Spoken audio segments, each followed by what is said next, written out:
Inilah tempat-tempat persinggahan orang Israel. Setelah mereka keluar dari tanah Mesir, pasukan demi pasukan, di bawah pimpinan Musa dan Harun. Musa menuliskan perjalanan mereka dari tempat persinggahan ke tempat persinggahan sesuai dengan titah Tuhan. Dan inilah tempat-tempat persinggahan mereka dalam perjalanan mereka. Mereka berangkat dari Rameses pada bulan yang pertama, pada hari yang ke-15 bulan yang pertama itu.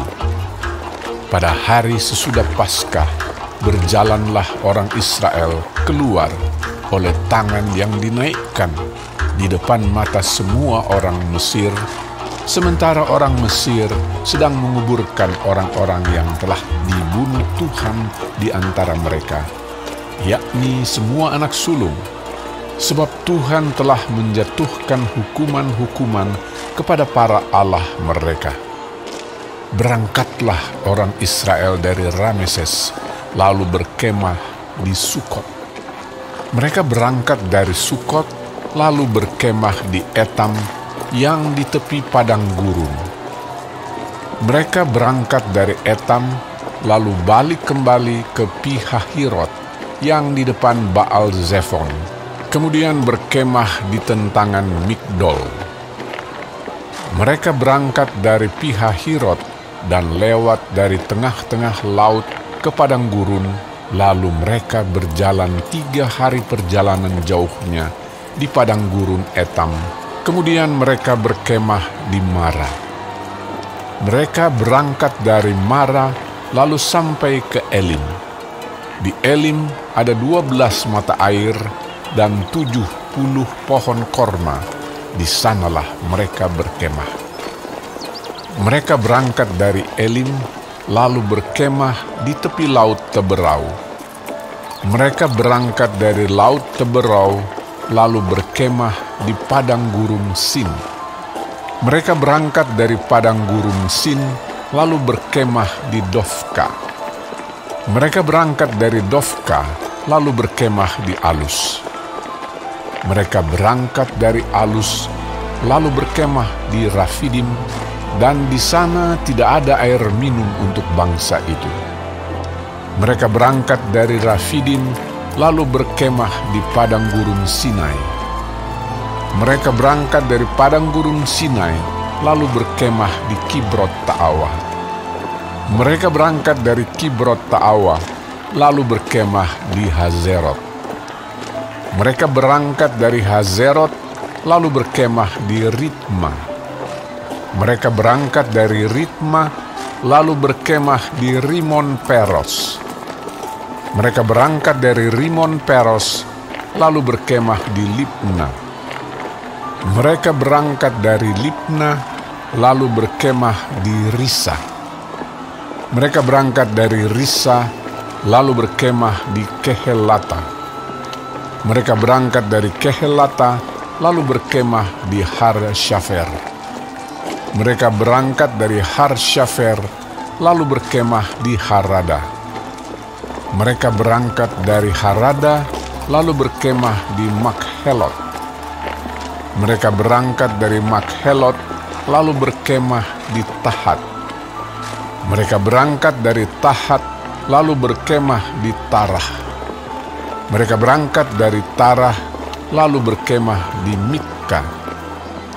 Mereka berangkat dari Mitka lalu berkemah di Hasmona.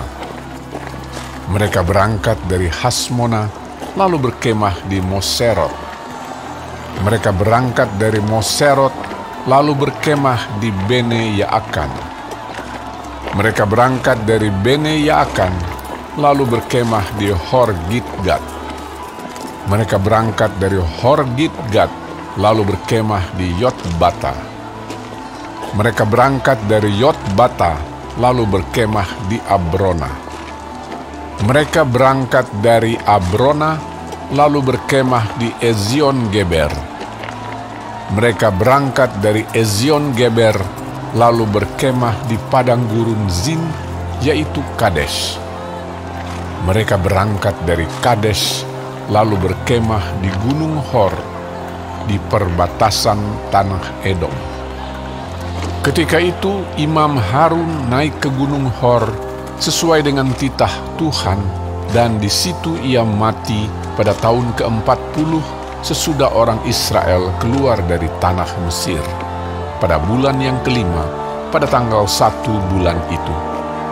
Harun berumur 123 tahun ketika ia mati di Gunung Hor. Pada waktu itu, raja negeri Arad, orang Kanaan itu yang tinggal di tanah Negeb, di tanah Kanaan, mendengar kabar tentang kedatangan orang Israel. Berangkatlah mereka dari Gunung Hor, lalu berkemah di Zalmona. Mereka berangkat dari Zalmona, lalu berkemah di Funon. Mereka berangkat dari Funon, lalu berkemah di Obot. Mereka berangkat dari Obot, lalu berkemah dekat reruntuhan di Abarim di daerah Moab. Mereka berangkat dari reruntuhan itu, lalu berkemah di Dibon Gad. Mereka berangkat dari Dibon Gad, lalu berkemah di Almon di Blataim. Mereka berangkat dari Almon di Blataim, lalu berkemah di pegunungan Abarim di depan Nebo. Mereka berangkat dari pegunungan Abarim, lalu berkemah di dataran Moab di tepi sungai Yordan dekat Yerikho. Mereka berkemah di tepi sungai Yordan dari Bet Yesimot sampai ke Abel Sitim di dataran Moab. Tuhan berfirman kepada Musa di dataran Moab di tepi sungai Yordan dekat Yerikho. Berbicaralah kepada orang Israel, dan katakanlah kepada mereka, apabila kamu menyeberangi sungai Yordan ke tanah Kanaan, maka haruslah kamu menghalau semua penduduk negeri itu dari depanmu, dan membinasakan segala batu berukir kepunyaan mereka.